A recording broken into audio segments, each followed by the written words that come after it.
mapa es un muro, un abismo, reliquias que imponen otra ruta, no pasar, un aviso, zonas de otro color, como si el mundo fuera divisible en raciones, piezas para un botín.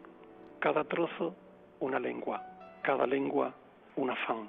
Y detrás de ese afán el dolor o la ruina, delación invisible, camarillas, cenáculos, panteones ilustres cobijando patrañas. Cada muro es un mapa, vivir fuera, estar dentro, volver de la intemperie y entrar sin que lo noten y saber lo que piensan aquellos que nos miran. Los demás están fuera, los de fuera no son.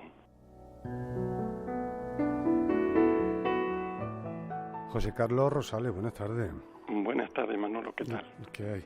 Pues la verdad que yo no había caído en ese sentido que José Carlos Rosales le da a los mapas, iba a decir en su libro, pero prácticamente en todo su poemario, porque claro, los mapas son cosas que nos llevan, a veces no sabemos hasta dónde, y a veces no sabemos si luego son capaces de devolvernos al sitio de origen, ¿no?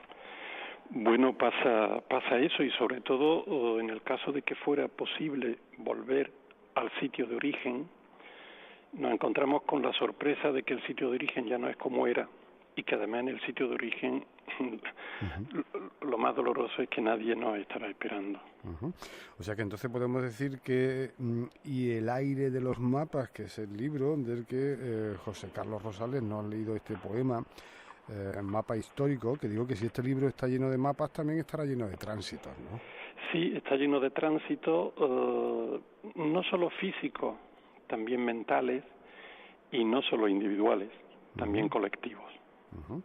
José Carlos Rosales es granaíno, él es doctor en Filología Hispánica. Lo mismo, algunos de nuestros oyentes lo recuerdan porque, bueno, no hace mucho tiempo que hemos hablado de algunos de sus trabajos como antólogo, por ejemplo, el libro sobre todo la memoria poética de la Alhambra, que ha sido quizás el último libro con el que hemos hablado con él, y ahora nos presenta Y el aire de los mapas, que yo no sé si tendrá algo que ver, pero yo por el título me acuerdo de aquel poema de Manuel Machado, que describía toda Andalucía y terminaba diciendo y Sevilla, simplemente. Lo de la I creo que tendrá su importancia, ¿no? Bueno, la I tiene la importancia de subrayar que este libro, o con este libro, yo pretendo cerrar el ciclo que empecé con El buzo incorregible.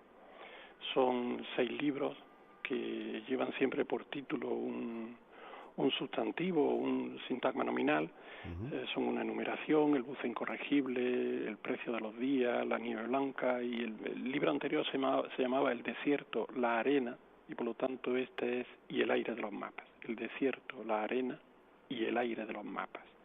Punto y final. Bueno, punto y final del ciclo, no es que vaya a dejar de escribir.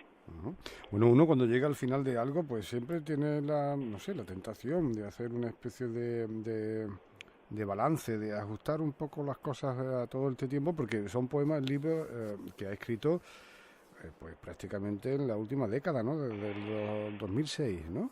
Sí, tardo mucho en escribir, tardo muchísimo más en corregir y tardo muchísimo luego en ordenar los poemas, porque a mí me gusta que los libros de poemas míos sean un conjunto organizado, no una colección de los poemas que se escribieron durante 3 meses o durante 3 años, durante el periodo que sea, sino que haya una organización interna con unos múltiples mecanismos de relación entre los poemas, y eso me lleva un tiempo, porque muchas veces, como en el montaje de una película, cuando tengo el libro montado, noto que hay un hueco, noto que falta un poema, como el director de cine nota que falta una escena, y entonces pues va y rueda a posteriori un exterior o algo así. Es decir, soy un poco meticuloso. Bueno, pues ya que estamos hablando del tiempo, yo creo que corresponde que leeríamos otro de los poemas de este libro. Y lo digo porque como José Carlos Rosales nos propone leer uno titulado Pérdida de tiempo, algo tendrá que ver. Si te parece, pues vamos escuchando esos versos y seguimos hablando de este libro.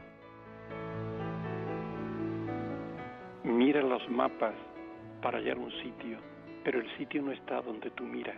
Donde miras no hay sitio para ti, pues los mapas no saben dónde hay sitio ni lo pueden decir. si lo supieran. Solo hay sitio donde no hubo sitio.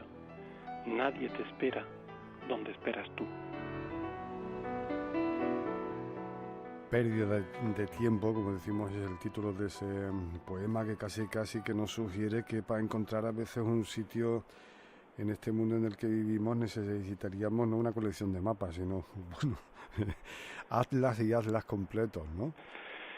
Bueno, necesitaríamos efectivamente muchos mapas, pero necesitaríamos también saber que todos los mapas, por muy bien hechos que estén, responden a una situación pasada. Es decir, lo saben muy bien los topógrafos, porque en los mapas topográficos se señala que hay un determinado sendero, pero puede ser que en la última lluvia, con las últimas lluvias, el sendero se haya perdido. Por lo tanto, no solamente hacen falta mapas, sino también hace falta voluntad de superar aquellas contradicciones que siempre habrá entre el mapa y la realidad.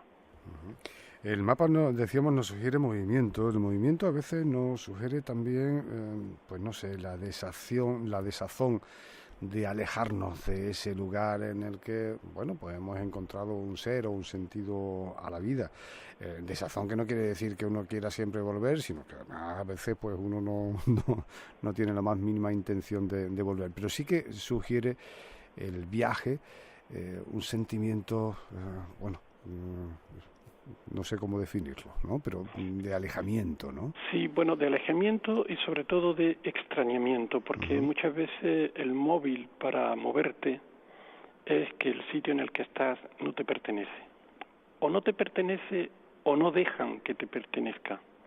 Es decir, puede ser un lugar familiar, puede ser una situación laboral, o puede ser también un país. Es decir, en realidad todo este libro está hablando de los excluidos o de los exiliados, es decir, de aquellos que salen en realidad de un sitio en el que nunca estuvieron o en el que nunca los dejaron estar. Por ejemplo, en el poema que acabo de leer, el verso ese que dice, solo hay sitio donde no hubo sitio, es decir, cuando quieres volver o cuando llegas al lugar que habías soñado o al lugar del que te habías ido, llegas y ya no hay nadie, la fiesta se acabó, es decir, todo está vacío, te fuiste porque no te dejaban estar y cuando lograste volver o llegar ya todo había terminado. En realidad esta idea es una idea que atraviesa toda la poesía contemporánea que a mí me gusta, ¿no? Lo decía Derek Harris de Luis Cernuda, decía que Luis Cernuda era un exiliado incluso antes de ser políticamente exiliado, porque claro, hay muchas clases de exilios. Y también se le puede interpretar como que solo hay sitios donde nunca he estado, como que quiero huir de donde estoy y buscar pues algo nuevo, ¿no?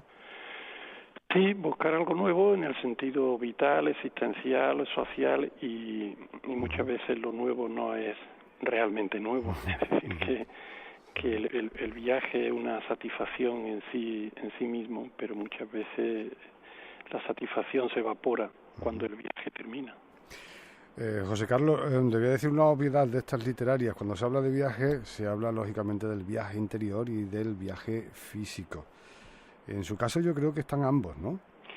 Yo creo que sí, están ambos y también hay un tercero que sería el viaje interior, tú lo has dicho, pero el viaje también intelectual, es decir, el viaje de las ideas, es decir, a mí me atrae mucho la poesía y los escritores y la novela y la literatura de aquellos que han cambiado de modo de pensar, bien porque han profundizado en él y han llegado a zonas que no sospechaban, o bien porque se han desplazado en alguna otra dirección, haciendo que su paisaje intelectual sea más complejo, más denso y mayor de lo que era en un principio. Como dicen que los sureños, los andaluces, José Carlos, somos pues, gente bastante apegado al terruño. Usted además vive en un sitio como Granada, que la verdad es que no le cuesta a uno trabajo que se le pegue al riñón aquel panorama. No sé qué importancia tiene pues la geografía, el territorio, en todo esto que estamos hablando de los viajes. Yo creo que tiene bastante importancia porque ya que hablamos de Andalucía, es así como tú dices, pero los andaluces, consciente o inconscientemente, sabemos que Andalucía es un cruce de culturas, pero no un cruce de culturas en los últimos 100 años, o en los últimos 500 años, o en los últimos 1000 años, sino en los últimos 3000 o 4000 años. Es decir, por Andalucía han pasado desde hace cientos, decenas de miles de años, todos los que iban hacia Europa. Es un cruce de culturas, y Europa entera también así lo es. Es decir, yo creo que no hay un lugar en el mundo donde haya más cruce de culturas, de idas y venidas, de norte a sur, de este a oeste, que Andalucía, que el sur de Europa o que Europa entera. Lo que pasa es que muchas veces se nos olvida que eso es así, pero en realidad es así. O sea que está bien puesto eso del himno, ¿no? De por sí, por España y la humanidad, ¿no? Bueno, los himnos no me gustan nada, pero esa frase me gusta mucho. No, a mí tampoco, pero es el sentido de apertura al mundo que supone esa frase, ¿no? Esa frase está muy bien. Esa frase, sea de un himno o sea de donde sea, esa frase está muy bien, porque uno no puede estar nunca a favor de sí mismo, sino está también a favor de la humanidad.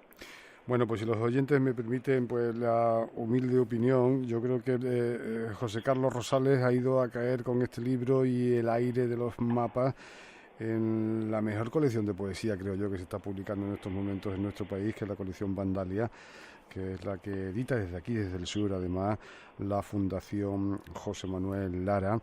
Además de felicitarlo, José Carlos, yo le pediría que, pues, para terminar esta charla que estamos teniendo, terminásemos con unos versos, ¿no? Que yo creo que cuando se habla de poesía lo mejor es escucharla, ¿no? Que, muchísimas gracias. Antes de que no lea el último poema, que creo que es el titulado La frontera invisible, enhorabuena por su libro, y vamos con esos versos. Pues muchísimas gracias. Al principio no sabes, cuando cruzas la frontera una vez, que con el tiempo la cruzarás más veces. La frontera se volverá invisible, inapreciable. Saldrás de un sitio para entrar en otro y entrarás sin saber dónde quedarte. Todo será impreciso. La frontera se disuelve o se amplía bajo un cielo de plomo, tan distante que tu mundo será un mapa sin aire, mapa ciego, pasaporte, aranceles, consulado. Siempre estarás inscrito en la aduana, de sitio en sitio sin cambiar de sitio. La frontera te sigue. No se cansa.